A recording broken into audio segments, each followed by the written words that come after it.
Well, good evening, everyone. Welcome to Wednesday Night Recap, where we recap everything that happened on Wednesday night, as we've done for a while. And tonight was the last in our sixth series, the Balance series, about bringing financial balance to your life. And tonight, Andy talked about developing a plan. And he kind of spelled out that most people, or many Americans at least, our plan is like spend money on our lives, pay debt, pay taxes, save, and give is number 5. And he challenged us tonight, what would happen if we flipped the script, flipped it upside down, where giving was at the top. And he talked about Malachi chapter 3 and Matthew chapter 6. And so those are some of the passages he used tonight. But what were your thoughts tonight on kind of some of the things Andy said regarding to giving? It really was a summation of the previous 5 weeks. Yeah. Same message, but I'll tell you what, it was good to hear it again and again and again. Really, if I were to give it one, just wrap it up in one nice little package, it was hate debt and love being generous. I think that's really what it was about. That's his intent was get out of debt so you can be generous. And because it's a blessing, it feels good to be generous towards God and others, as he kept saying tonight, God and others. Giving really is. I've said this a million times. Maybe I've said it before, even on Wednesday Night Recap. I love writing a check to God.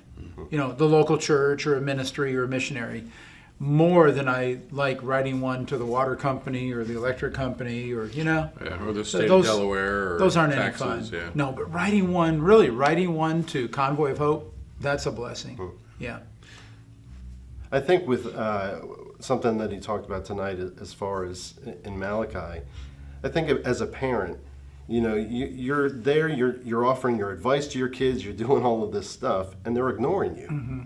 Until they finally get in trouble. And that's kind of what he was saying to the people in Malachi was, now you want my help? Just like if we're not flipping that script and God is at the bottom, giving to God and others is at the bottom, and we're trying it all on our own, but now we want his help when we haven't considered him at all.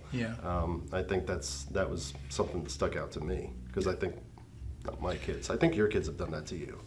Oh, yeah. Not my kids. No, not mine.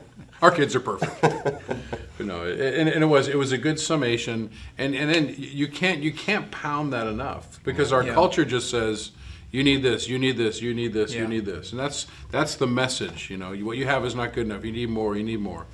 And so that message of making giving priority. And it was interesting, one of the questions that I asked toward the end of the night after the video was, how does giving, being generous, and saving take care of the debt, taxes, and general spending?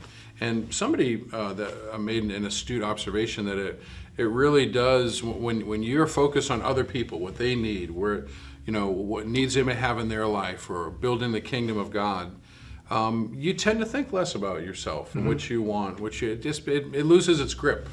Loses its power, and so that message can't be spoken enough. Yeah, and I think too, the answer wasn't given tonight. I think it's a discipline. It helps you be more disciplined, because you are taking care of those two things first, and then the rest of it, you have a plan. Essentially, is what Andy was saying. You wind up with a plan instead of this haphazard spending that people do so freely. Right. Yeah. No thought about how much they're spending. I think I may have said it the 2 weeks that I taught. My eyes were open when I saw the Wawas in town by the ATM have a little trash receptacle for the receipts out of the ATMs. So people are going home and not recording what they're taking out of their bank account. That's insane. You need to know where your money's going. I think that was week 1 or week 2. Right. Yeah. So, no, it was an excellent series. It really was. A whole different approach to finance from what we're used to. I think it was great. Yeah, simple, but really, really effective. Yeah. So. And I think when he talked about the percentage of giving, percentage of saving, it makes you have to adjust what you have left over, because now you've already committed those. And I fortunately found myself being I feel like I do that. I feel like I am on the right path, but I definitely could be better at it, especially the making the adjustments for what's left. But But you know, I'm just glad thinking about this, thinking about Dave Ramsey, thinking about all the financial stuff I've ever seen, and giving in particular, a tithe. It's like I did that from the first days of being a Christian, so it's really never been an issue to me. It's not something I've ever struggled against.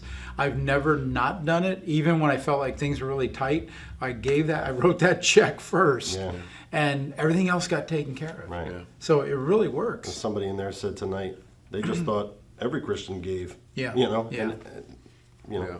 Should. Well, and did true. I throw that number out too a couple weeks ago? How about percentages? of Yeah, people? how in the Assemblies of God, people give an average of 3%, not 10%. Southern Baptists around 2.5%, and the next closest denomination, I forget which one it was, is about 1%. So we're the best of the disobedient. Yeah, overall, and not everybody does what they're supposed to be doing, and it shouldn't be obligatory. Right. I think it has to just be a generous heart. Yeah. Great series, and for those of you that came out, we appreciate you coming out. Next week we have a series we're beginning on the Book of Revelation. That's going to be a great one. March 1st that begins. So if you haven't made Wednesday night a part of your weekly discipline, ritual, worship, we challenge you to do it. You won't regret it. Yep. Have a great week. God bless you guys.